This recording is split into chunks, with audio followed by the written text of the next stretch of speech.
This video is for educational purpose. Everything you listen in this video, facts, data, narrative are from internet, book, documentary or film available for public view.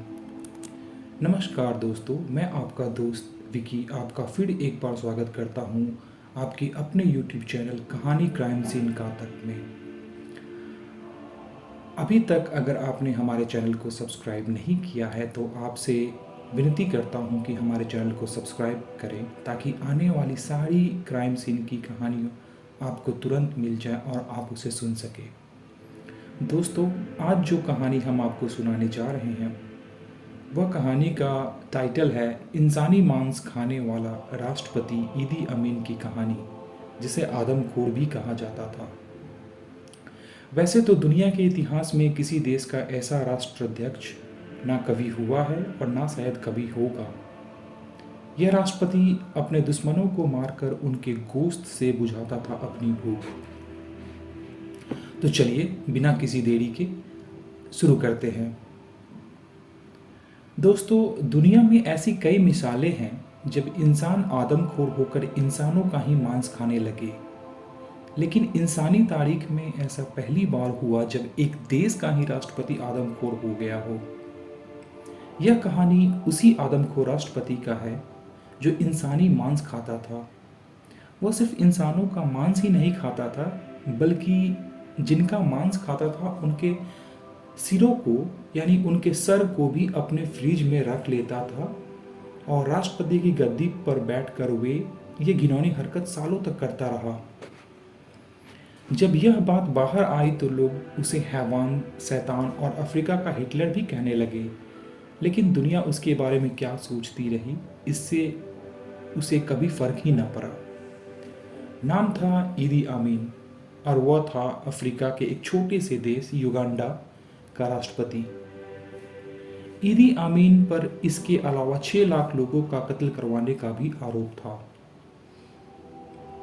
जानते हैं क्यों? क्योंकि एक बार कुछ लोगों ने उसके खिलाफ आवाज उठाई थी और सबसे पहले उन्हें खुलेआम लकड़ी के खंभों से बांध दिया गया, फिर उनके मुंह पर काला कपड़ा लपेटकर गोलियों से बुनवा दिया गया और तो और इन लाशों को ट्रक में लदवा कर आदमखोर ईदी अमीन के पास भेज दिया गया। और ऐसा कहा जाता है कि उसने इस लाशों को फ्रिज में रखा और फिर उससे अपनी भूख मिटाई। आपके जहन में यह सवाल जरूर उठ सकता है कि इंसान का मांस खाने वाला एक दरिंदा आखिर एक देश का राष्ट्रपति कैसे बन गया। तो सुनिए, आदमखोर ईदी अमीन के राष्ट्रपति बनने की कहानी जितनी दिलचस्प है उतनी ही खूनी भी है। यह एक सेना के खानसामे से एक देश के राष्ट्रपति बनने की कहानी है। युगांडा की सेना में ईदी अमीन एक अदना सा खानसामा था। खानसामा मतलब एक छोटा सा सिपाही। अमीन के पास एक बेहद चालाक और खूंखार दिमाग था। वो शुरू से ही काफ़ी तेज तर्राक था, लेकिन उसकी तरक्की की सबसे पहली सीढ़ी बनी उसका राक्षस जैसा शरीर। दोस्तों, जब मैं राक्षस जैसा शरीर कह रहा हूँ तो मेरा कहने का मतलब है ईदी अमीन का कद लगभग 6 फुट 4 इंच के आसपास था और उसकी जो वजन थी 160 किलो के आसपास।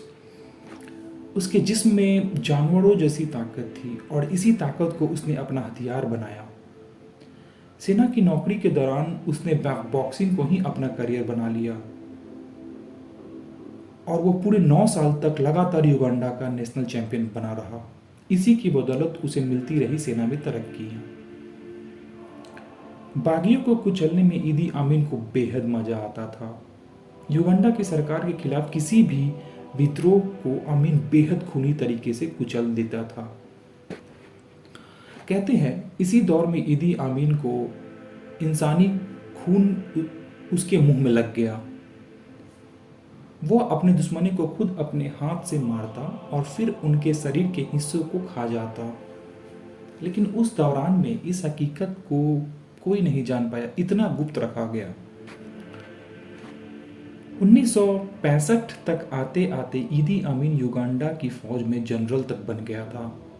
अब अमीन की नज़र थी युगांडा की राजगद्दी पे, जिसे राष्ट्रपति की गद्दी भी कही जाती है। युगांडा के प्रधानमंत्री मिल्टन ओबोटो आमीन पर बेहद भरोसा करते थे, लेकिन एक दिन आमीन ने इस भरोसे को चकनाचूर कर दिया, जो कि हम अक्सर देखते आए हैं। प्रधानमंत्री ओबोटो सिंगापुर में थे, किसी कामकाज की वजह से वो सिंगापुर में थे, और इधर राजधानी कनपाला, जो कि युगांडा की राजधानी है कनपाला, में ईदी अमीन ने खूनी तख्ता पलट कर दिया। जहां तहां मारकाट, बलात्कार, सरेआम लूटपाट स्टार्ट हो गई। महज 3 घंटे में पूरे देश की बागडोर ईदी अमीन के हाथ में आ गई थी दोस्तों। महज 3 घंटे। तो समझ सकते हैं कि कितनी भयावह रही होगी वह तख्ता पलट, कितने लोगों का खून किया गया होगा, कितने बैंक लूटे गए होंगे, क्योंकि इन सब के पीछे पैसे की दरकार जरूर होती है। राजधानी कंपाला की सड़कों पर ईदी अमीन का किसी बादशाह की तरह काफिला निकल रहा था। लोग खुशी के मारे नारे लगा रहे थे, गा रहे थे, नाच रहे थे। खैर, अभी तक वहाँ की जनता को ये बात का एहसास नहीं था कि आने वाला समय उनके लिए कितना बुरा हो सकता है। और ऐसे भी जब सत्ता पलट होती है तो लोगों में खुशी होती है अपने आने वाले कल की उम्मीद लेके, कुछ अच्छा होगा उनके साथ। वह तारीख थी 25 जनवरी 1971। ईदी अमीन के लिए खुशी मना रहे युगांडा के लोगों को ये कतई अंदाजा नहीं था कि उस रोज के बाद उनकी जिंदगी में अब कोई खुशी का दिन नहीं आने वाला था।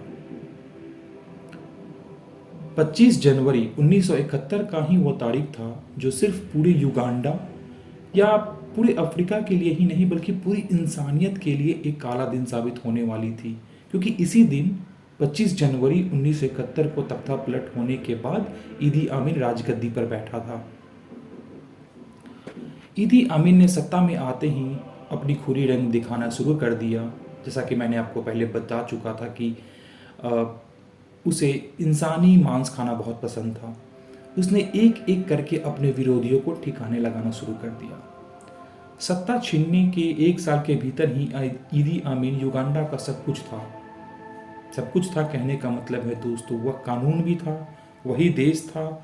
ईदी अमीन खुद को दादा कहता था और युगांडा में दादा का विरोध करने वाला कोई नहीं मिलता था, और अगर कोई मिलता भी था तो उसे सरेआम मौत के घाट उतार दिया करता था। लेकिन ईदी अमीन का सबसे घिनौना चेहरा अब तक दुनिया के सामने आना बाकी था। दुनिया को यह बिल्कुल भी पता नहीं था कि ईदी अमीन दादा एक नरभक्षी है, यानी इंसान का मांस खाने वाला आदमखोर। ईदी अमीन के इस राज पर से सबसे पहले पर्दा उठाया उनके डॉक्टर कीबो रिंगोटा ने। डॉक्टर कीबो एक बार ईदी अमीन के किचन में बर्फ लेने के लिए गए। तब उन्होंने फ्रिज खोला तो उनकी आंखें फटी की फटी रह गई। फ्रिज में रखे हुए थे 2 नरमुंड, यानी कटे हुए सर। डॉक्टर कीबो ने जब कुछ और लोगों से पूछताछ की तो पता चला कि ईदी अमीन का फ्रिज हमेशा इंसानी लाशों से ही भरा रहता है, क्योंकि इंसानी लाशें खाना उन्हें बेहद पसंद है। कहते हैं ईदी अमीन को अपने दुश्मनों का शरीर का मांस खाने में सबसे ज़्यादा मज़ा आता था। ईदी अमीन इस वहशियाना हरकत का सबूत दिया था एक और सरकारी डॉक्टर ने। 1975 में ईदी अमीन मतलब सत्ता पलट के 4 साल बाद 1975 में ईदी अमीन ने पहले तो उसकी बात न मानने वाली चीफ जस्टिस की हत्या करवा दी। किसी कारणवश उसने चीफ जस्टिस की हत्या करवाई थी, और जब चीफ जस्टिस का पोस्टमार्टम चल रहा था, अक्सर ऐसा होता है दोस्तों कि मर्डर के बाद या फिर कुछ भी ऐसी मर्डर हुई जहाँ पे आपको थोड़ा भी आप संदिग्ध हैं या डाउट कर रहे हैं, तो आपकी पोस्टमार्टम कराई जाती है। तो उसी पोस्टमार्टम चल रहा था और ये ईदी अमीन खुद वहाँ पहुँच गए। डॉक्टर ने दावा किया था कि ईदी अमीन ने उसे वहाँ से जाने को कहा और फिर चीफ जस्टिस के मांस से अपनी भूख मिटाई। ईदी अमीन की खूनी करतूत जब युगांडा के बाहर तक पहुँचने लगी तो दुनिया ने उसे दिया एक नया नाम, अफ्रीका का नया हिटलर। दोस्तों, हिटलर के बारे में तो आपको पता ही होगा। हम आपके सामने हिटलर की एक और कहानी, जो असली वाले हिटलर थे, एडोल्फ हिटलर, हम वो भी एक न एक दिन आपके सामने ज़रूर पेश करेंगे। काफ़ी अच्छी कहानी होगी वो दोस्तों। यह नाम सुनकर उसे गुस्सा बिल्कुल भी नहीं आता था, बल्कि वह शांत रहता था। ईदी अमीन पूरे 8 साल तक युगांडा पर हुकूमत की और इन 8 सालों में शायद ही ऐसी कोई सुबह रही होगी जब युगांडा की सड़कों पर सैकड़ों लाशें न मिली हों। यह दावा भी किया जाता था कि अपनी सत्ता के दौरान ईदी अमीन ने पूरे 6 लाख लोगों के मौत के घाट उतारा था। ईदी अमीन सिर्फ क्रूर नहीं था बल्कि बहुत बड़ा अयाशिक भी था। वह सरकारी पैसों से अक्सर पार्टियां किया करता था जिसमें शराब और शबाब की बोलबाला हुआ करती थी। ईदी अमीन का मन औरतों से कभी नहीं भरता था। उसने 1-2 नहीं बल्कि 6 शादियां की, जिसमें से 5 शादियां तो उसने राष्ट्रपति की गद्दी पर रहते हुए की थी। 6 बीवियों से ईदी अमीन को 45 बच्चे थे। खैर दोस्तों, ये तो ईदी अमीन के उस कुनबे की बात हो रही है जो सारी दुनिया के सामने थी, लेकिन ईदी अमीन का हरम तो इससे भी बड़ा था।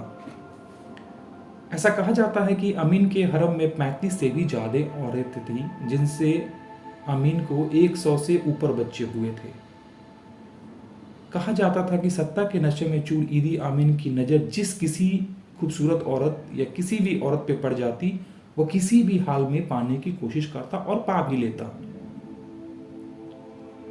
उस दौर में युगांडा की कई खूबसूरत औरतों के साथ ईदी अमीन ने बलात्कार किया, लेकिन कोई उसका कुछ नहीं बिगाड़ पाया और जिस किसी ने ऐसा करने की कोशिश की उसे दर्दनाक मौत ही मिली। ईदी अमीन की दूसरी पत्नी अडोरा को अपने आदमखोर पति से नफरत हो गई थी किसी कारणवश, और क्यों ना हो, होना भी चाहिए। इसलिए उसने अपने डॉक्टर से मोहब्बत करने की गुस्ताखी कर ली। कहते हैं ईदी अमीन ने इस गुस्ताखी के लिए अडोरा को बड़ी बेरहमी से मौत दी। इतने टुकड़े किए उसके कि गिनना तक मुश्किल हो गया था दोस्तों। सारी इंसानियत ईदी अमीन से नफरत करती थी, लेकिन ईदी अमीन को सबसे ज़्यादा नफरत थी हम हिंदुस्तानियों से। उसकी नफरत का अंदाजा इसी बात से लगाया जा सकता है कि उसने पल भर में फैसला लेकर 1 लाख हिंदुस्तानियों को युगांडा से बेदखल कर दिया था। दरअसल बात यूं है कि जब युगांडा पर ब्रिटेन की हुकूमत थी, जैसे हम भारत पे ब्रिटिशर्स की रूल थी, वैसे युगांडा पर भी ब्रिटिशर्स रूल करते थे। उस दौर में हजारों हिंदुस्तानियों को ब्रिटिश सरकार युगांडा लेकर गई थी। उनमें से ज़्यादातर वहीं बस गए और अपनी काबिलियत की बदौलत उन्होंने युगांडा के अर्थव्यवस्था में अपना दबदबा बना लिया।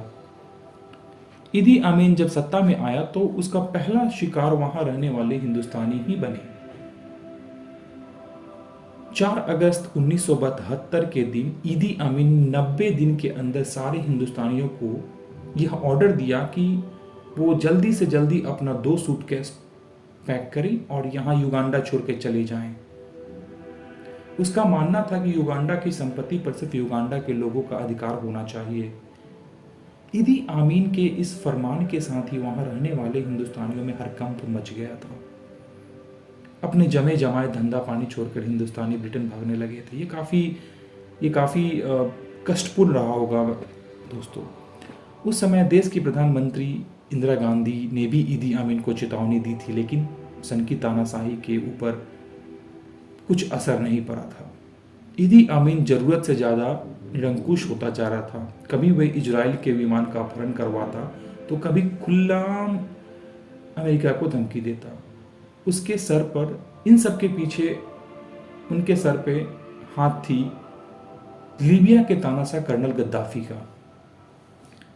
गद्दाफी की ताकत पर ईदी अमीन को इतना भरोसा था कि उसने पड़ोसी मुल्क तांजानिया से दुश्मन मोल ली और 1978 के रोज 30 अक्टूबर 1978 के रोज ईदी अमीन को फौज ने तांजानिया पर हमला बोल दिया। अमीन की मदद के लिए कर्नल गद्दाफी ने लीबिया की सेना भी भेज दी। अमीन की सेना और गद्दाफी की फौज ने मिलकर पूरे 6 महीने तक तांजानिया के साथ युद्ध लड़ा। आदमखोर ईदी अमीन के दिन अब खत्म होने वाले थे। तांजानिया की फौज धड़धड़ाती हुई युगांडा की राजधानी कंपाल में दाखिल होने लगी थी। 10 अप्रैल 1989 में ईदी अमीन की जुल्म की हुकूमत की आखिरी दिन थी। 6 लाख के खून से लोगों के खून से अपनी प्यास बुझाने वाला ईदी अमीन हमेशा हमेशा के लिए युगांडा छोड़कर भाग खड़ा हुआ था और अपने पीछे छोड़ गया खून खराबे और बर्बादी के निशान। लेकिन फिर भी युगांडा की जनता बेहद खुश थी, वो जश्न मना रही थी। ईदी आमीन का सबसे पहले जाना हुआ अपने दोस्त कर्नल गद्दाफी के देश लीबिया और वहां से पहुंच गया सऊदी अरब। अगले 24 साल तक ईदी आमीन सऊदी अरब के शहर जिद्दा में रहा और वहीं 20 जुलाई 2003 में उसकी मौत हो गई। ईदी आमीन से युगांडा के लोग इतने गुस्से में थे कि उसकी लाश को भी वहां दफनाने की इजाज़त नहीं दी गई थी। दोस्तों, यह थी कहानी इंसानी मांस खाने वाले राष्ट्रपति ईदी आमीन की कहानी, जिसे आदमखोर भी कहा जाता था। दोस्तों, आशा करता हूँ कहानी का यह भाग आपको अच्छा लगा होगा और अभी तक आपने हमारे चैनल को सब्सक्राइब नहीं किया है तो प्लीज़ सब्सक्राइब करें। आपकी एक सब्सक्राइब से हमें बहुत प्रोत्साहन मिलती है और हमें ये प्रेरणा मिलती है कि आपको कहानी अच्छी लग रही है, तभी आपने सब्सक्राइब किया है और हमें आगे काम करने का जोश भी मिलता है। बहुत जल्द आपके सामने हम एक और नई कहानी लेकर आएंगे जो एक बार फिर क्राइम सीन्स का होगा। तब तक के लिए आप हमारे चैनल की और भी कहानियों को सुनने के लिए हमारे प्लेलिस्ट को आप देख सकते हैं।